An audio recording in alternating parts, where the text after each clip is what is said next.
Ilame ajolli cheetara romumme lagang maltu yabe murata kille sarra samaleng yo lagan no mite tenyu pase matang abira mapo amale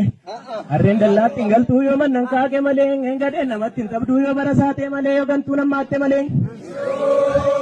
jadi gurati da yo du gantin tuda alakisan nuktu kali gabi tuda ako ya jadi dewan kurba ilame ajolli cheetanga Karano radi desa soto bobo kesani tenyu basher rajesa nanjore ka bo madina kore ka ajijira minam tanya agar pumanutti sore ka Allah tingo da begi tarra getti bakati inu to garado bananal baretti bakane balagem basambetu salpona sasambetu zarina da balage wanna manjettum betu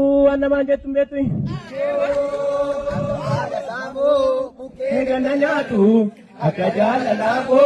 bukera tolbatu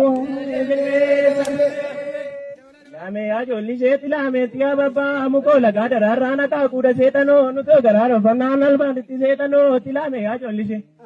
balagendo ko jitti kanyate bultung kabdu alitti nudung kabda kanamnu gurgurati Najorra nalattuto nanjorem nalattuto najorra nairatti tinnum nendai matto bishano oliyau sitti baketse male tormo garansa nau tilkanin kolfa male ame ajolli yoni kammale yokan dari zagama dubbi yoni kammale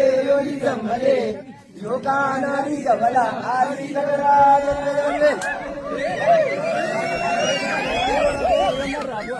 Bokol lo baca banano boye ni sona gamte. Amjit naro ro nati jabate tilame ajolli jet dinni chibishana be kuno mago bogera. Isho Ule bangko na hamure kallara mo burdada tarkana mane gatu tanor ma biner kamu tarko rabbi balladai. Ale sugara kesa bate sana ramure tabago game sako tilmage gambure tabo kesa rabure Ajam jenne silil de maram nera sabora mo bardi ada banera jenne silil de maram nera sabora mo bardi ada banera ajam jenne kuno kana sibi ajam jenne ati tibi kullu shama shama ajam jenne ko panade ajam jenne dina kasha